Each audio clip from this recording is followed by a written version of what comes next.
बिस्मिल्लाहिर्रहमानिर्रहीम अस्सलाम वालेकुम। क्या हाल चाल है आप सबके? उम्मीद है सब खुश और मगन होंगे। यहाँ पर हमने यही सोचा कि जो छोटी गाड़ी है ना, इसको हम जो है भिजवा दें, शिप करा दें, और जो बड़ी गाड़ी है वो हम यहीं पे रख लेंगे, क्योंकि सामान के जाने के बाद भी हमने तकरीबन यहाँ पर 1 से डेढ़ हफ़्ता रहना था। तो आखिर के टाइम पे बहुत सारे काम होते हैं, चीज़ें होती हैं, एंड टाइम तक जो होता है ना कोई काम आपका चल ही रहा होता है। तो हमने कहा एक गाड़ी तो हम भेज दें, ताकि जब तक हम पहुँचेंगे उस वक़्त तक ये गाड़ी वहाँ पर चली जाएगी। क्योंकि ये जो क्लिप मैंने लगाया है गाड़ी का, ये तकरीबन 10 दिन पहले का था, जिस दिन हमारे यहाँ मूवर्स आए थे। अच्छा जी, यहाँ पर ये था कि हमने एमटीएस वाले मूवर्स को हायर किया था, और उनकी ये था कि 9 बजे उनका ट्रक जो था वो हमारे दरवाज़े पर आ गया था। फिर हम उस ट्रक को लेकर जो थे चले गए थे जहाँ पर ट्रक का वेट होता है। मेरे लिए ये सारी चीज़ें नई थी। उसकी वजह ये है कि इस तरीके से, क्योंकि वेट के हिसाब से सऊदीया में नहीं सामान जा रहा होता था, तो लेकिन यहाँ पे पहले क्या होता है कि एम्प्टी ट्रक को जो है वो वेट करा देते हैं। हम उस स्केल पे चला जाता है, हम उसको देख लेते हैं कि भाई हाँ जी इतना वेट का था। फिर उसके बाद सामान इसमें बंद किया जाता है, और दोबारा सामान को भरने के बाद एक दफ़ा फिर से इसका वेट किया जाता है, ताकि जो है ना उससे ना ये पता रहता है कि आपका कितना सामान है। क्योंकि इन्होंने जो चार्जेस लिए थे वो जहाँ तक मुझे याद है, तो उन्होंने 1 पाउंड के मेरे ख़्याल से $1.5 लिए थे या कितने लिए थे। अगर आप लोग डिटेल चाहेंगे तो फिर मैं उसकी डिटेल आपको दे दूँगी, लेकिन अभी मुझे एग्ज़ैक्टली नहीं पता ना। तो बस वहाँ से हम लोगों ने मूवर्स से इसका ट्रक का वेट करा कर हम लोग आ गए थे घर पे, और यहाँ पर सामान जो है ना वो जाने के लिए तैयार रखा हुआ है। ठीक है।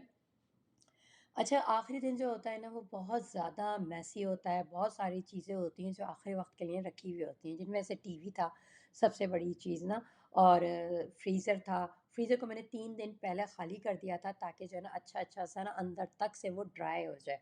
और उसकी वजह यही थी क्योंकि इसने तकरीबन 10 से 15 दिन ट्रक में रहना है, तो ऐसा ना हो कि इसके अंदर मोल्ड लग जाए, फंगस लग जाए। ठीक है। अच्छा, ये जो ग्रीन कलर के स्टिकर्स आपको नज़र आ रहे हैं ना, ये स्टिकर्स ये लोग एमटीएस वाले ख़ुद लगाते हैं, ताकि ये अल्लाह का शुक्र है कि हम पे नहीं होता कि आपको काउंट करना है ये कितने कार्टन आपने किए। ये लोग आन के खुद एक-एक कार्टन के ऊपर स्टिकर्स लगाते हैं कि अगर आपने ये हमारे तकरीबन 184 कार्टन्स हुए थे। ठीक है। और 184 हुए थे, उसके बाद भी हमारा अपना सामान जो था वो बाद में हम प्लेन के ज़रिए भी लेकर आए थे। तो यहाँ पे बेसमेंट में भी आखिरी वक्त में भी बहुत सारी चीज़ें थी।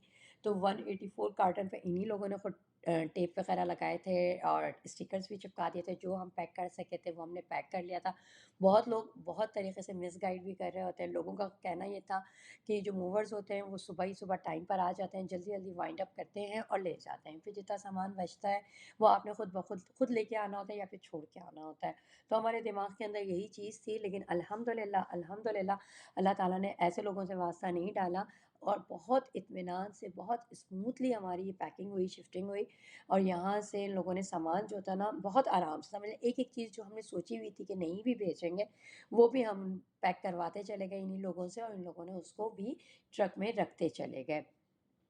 जैसे कि मैं आपको एक आम सी मिसाल देती हूँ, ब्राउन शुगर जो थी ना वो मेरे पास बेतहाशा थी। अब मुझे ये था कि मैं इसको लेके जाऊँ या इसको मैं यहीं पे किसी को दे दिला दूँ ना।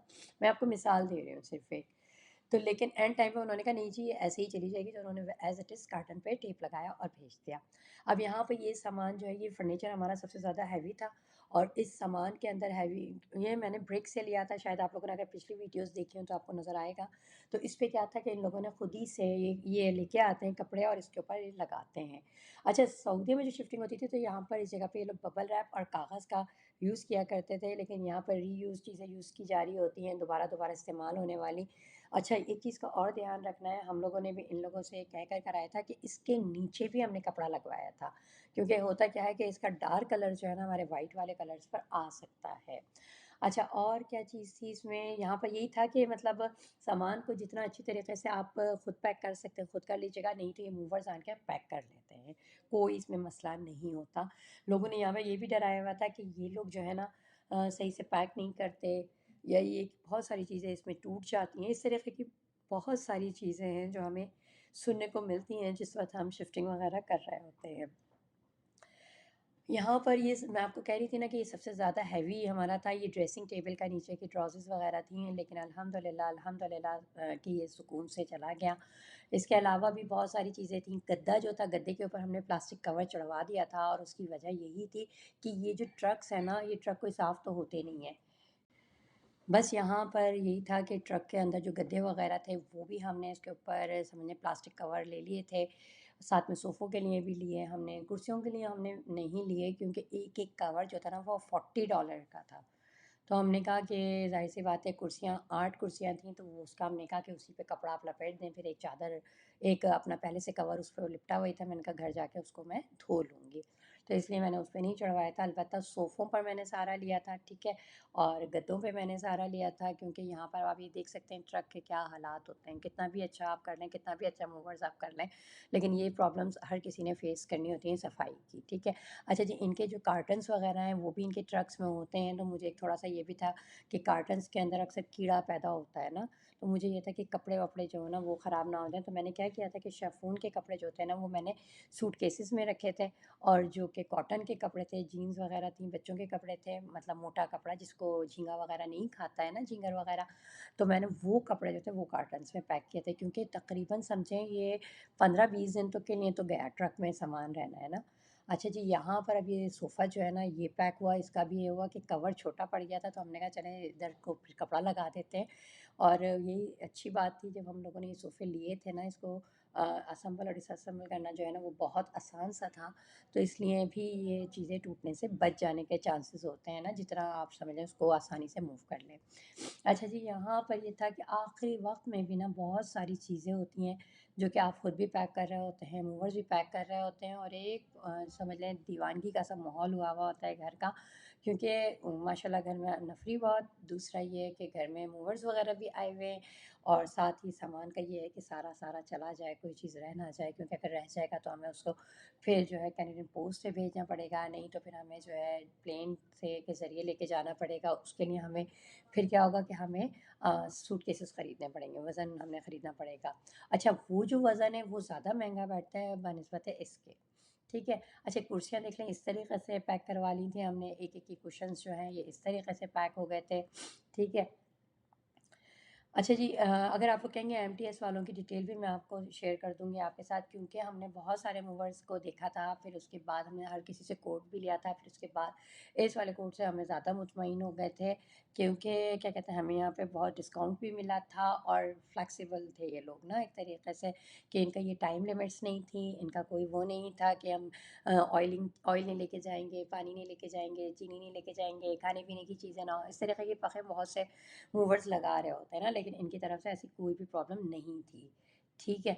अच्छा, दूसरा ये जब ये लोग आए थे तो उसके बाद काम हम लोगों ने नहीं किया, सारा काम इन्होंने किया, वो एक हमारी आदत है, हम आदत से मजबूर हैं कि हमने उठ जाना होता है, काम करना होता है कि ये भी हम पैक करा लें, ये भी कर लें। लेकिन अगर आप खुद नहीं भी कर रहे हैं तो फिर आपको इस मूवर्स के साथ आपको कोई प्रॉब्लम नहीं होगी और आप आसानी के साथ जो है मूव कर सकते हैं। अच्छा जी, यहाँ पर और मुझे आपको क्या चीज़ बतानी थी, हाँ, एक और चीज़ ये कि जब कभी भी आप मूव ले रहे हो एक स्टेट से दूसरे स्टेट्स में, तो इस चीज़ का ख़्याल रखिएगा कि क्या कहते हैं, शीशा वग़ैरह जो है ना, वो इन्होंने आपसे ही पैक करवाना है, तो उसके लिए बबल रैप्स का होना बहुत ज़रूरी है, फ्रेगाइल के स्टिकर्स होने बहुत ज़रूरी हैं, अदरवाइज़ क्या होगा कि टूट जाने के चांसेस होते हैं। अब आप ये देख सकते हैं कार्टन ये उठा तो रहे हैं अपने अपने तवज्जो से, तो ये बहुत अच्छी तरीके से लेके जा रहे हैं, लेकिन उठक-पटक तो होती है ना।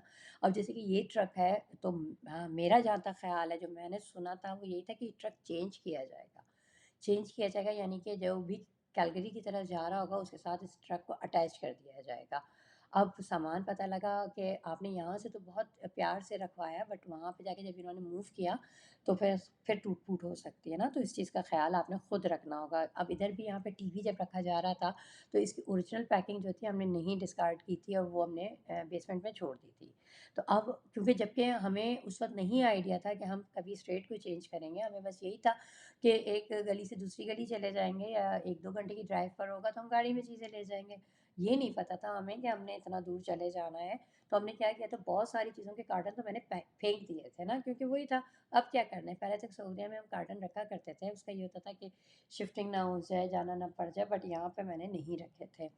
लेकिन यहाँ पे टीवी का रह गया था अल्हम्दुलिल्लाह, तो इस वज़ह से टीवी की एक प्रॉपर पैकिंग हो गई थी और जिसकी वज़ह इन लोगों ने यही कहा था कि टीवी हम पैक तो कर रहे हैं, बट टीवी की हम गारंटी नहीं लेते कि अगर सही नहीं पहुँचा तो कोई इसका वो नहीं है। हाँ, हमने इसकी इंश्योरेंस भी करवाई थी इस सामान की ना, तो अगर आप चाहें तो पूरी इंश्योरेंस करा लें, चाहें तो नहीं कराएँ। अच्छा जी, अब हम आ जाते हैं टेबल की तरफ। ये टेबल की भी बड़ी कहानी है। ये टेबल हम लोगों ने यही चाहा कि इसको अब सेल कर देते हैं, क्योंकि इसका जो टॉप है ना, वो ही 130 किलो का है। सोचिए ज़रा, 130 किलो का सिर्फ़ टॉप है, फिर इसकी लेग है, फिर इसकी चेयर्स हैं। तो हमने सोचा इसको सेल कर देते हैं, मगर फिर हमने कहा नहीं, हमने बहुत मूड से ली है, बहुत नाप-तोल करके ली, क्योंकि मुझे जो है ना स्क्वायर टेबल बहुत पसंद रही थी सारी उम्र। पहले मेरे पास गोल टेबल थी, फिर उसके बाद मैंने रेक्टेंगल टेबल ले ली थी, अब मेरे पास ये वाली स्क्वायर टेबल थी। तो मैंने कहा था कि नहीं, मैं जो ना इसी टेबल को लेके जाऊँगी, क्योंकि उसके अलावा भी मैंने देखी थी लेकिन मुझे पसंद नहीं आई थी। तो उस पे मेरे मियाँ ने यही कहा था, मियाँ जी ने, कि नहीं जी आप ले आओ, आपको पसंद है, कोई मसला नहीं वेट का। लेकिन फिर मैं इसको काउंट कर रही थी कि मैंने तकरीबन $3500 की ये टेबल ली थी, ठीक है, कुर्सियों के साथ। तो मैंने कहा यहाँ पे मैं सेल भी करूँगी ना तो मुझे इतना नहीं मिलना, और फिर मुझे वहाँ जाके फिर खरीदनी पड़ेगी। और फिर वही बात आ जाती है ना, जब आपको मियाँ रिलैक्सेशन दे देते हैं ना, कोई बात नहीं आप लाना चाहो ले आओ, कोई बात नहीं आप बेचना चाहो बेच दो, यहाँ आन के नहीं ले लेना, तो फिर आप बहुत सोचते हैं। तो बिल्कुल मेरे साथ भी ऐसे फिर आखिरकार मैंने इस टेबल को भी पैक करवा ही लिया। अब ये इसको बहुत मुश्किल से, मतलब समझ लें, इसको 130 किलो है और इसका टॉप भी ना टूट जाए, इस चीज़ों को ख़्याल रखते हुए ना इसको करना आसान नहीं था। तो लेकिन ख़ैर अल्हम्दुलिल्लाह अल्हम्दुलिल्लाह ये टेबल भी पैक हो गई थी। साथ में यही था कि ये एक के बस की बात नहीं थी। हमने जब ये टेबल ली थी तो हमने इसको डिलीवरी कराया था, घर पर ना डिलीवर करा दिया था। उसकी वजह यही थी कि किसी में इतना दम नहीं है कि खुद उठा कर लेकर आए, इतना वेट वगैरह ना। लेकिन अल्हम्दुलिल्लाह, क्योंकि हमने जो घर लिया है, आपने शायद मेरा देखा होगा एम्प्टी हाउस टूर, तो उसमें इसकी स्पेस बड़ी अच्छी सी है ना। तो इस वजह से भी मैंने चाहा कि ये स्टेबल ही जानी चाहिए, और उसकी वजह यही है कि ये बिल्कुल फिक्स आएगी, वहाँ पे रेक्टेंगल नहीं आएगी। तो बस ये पैक हो गई थी टेबल, और मुझे बड़ी खुशी हुई थी कि अल्हम्दुलिल्लाह उसको पलटने में ना ये टूटी नहीं। गद्दे वगैरह भी सारे जलक जा चुके थे, और फिर एक और चीज़ थी कि ये जो शिफ्टिंग हो रही थी ना, बड़ी पुरसुकून हो रही थी, बहुत सुकून के साथ। इसमें बिल्कुल टेंशन नहीं थी कि भगदड़ नहीं मची हुई थी, आराम से हो रही थी। बल्कि मैं तो ये कहूँगी, मैं तो जितना दिनों मैंने काम किया है ना, अब तो जाके मैं आराम ही कर रही थी। जितनी देर ये मूविंग हो रही थी, मैं खुद से बाहर आ जाऊँ तो एक अलग बात है, वो एक चुल होती है ना कि भई क्या हो रहा है अब। लेकिन वैसे तो ख़ैर मैं बैठी हुई ही थी, सिर्फ़ मोबाइल पर इस टाइम पे मैं स्क्रॉलिंग ही कर रही थी। तो ये उस वक़्त पॉसिबल होता है जब आप अच्छे मूवर्स हायर करते हैं। अदरवाइज़ अगर आपने मूवर्स के साथ लगे रहना है ना, तो फिर ऐसा कुछ नहीं होता। अब हम यहाँ पर आ गए थे, यहाँ पर अब ये लोग स्केल पर फिर से वेट करेंगे, और फिर ये देखेंगे कितना है, फिर हमें ये बताएँगे कि कितने का हमारा ये चार्जेज़ बैठा है। तो उम्मीद करती हूँ आपका मेरा इन्फॉर्मेटिव ये व्लॉग जो है वो पसंद आया होगा। इसके साथ ही आप मनो को इजाज़त दीजिए। इंशाल्लाह ताला फिर किसी नेक्स्ट वीडियो में आपसे मुलाकात होती है, और हाँ, मुझे पता है मेरे व्लॉग बहुत देर से पहुँचे, लेकिन मेरी कोशिश है आप तक इनको पहुँचाते रहूँ। इसके साथ ही आप मनो को इजाज़त दीजिए। अल्लाह हाफ़िज़।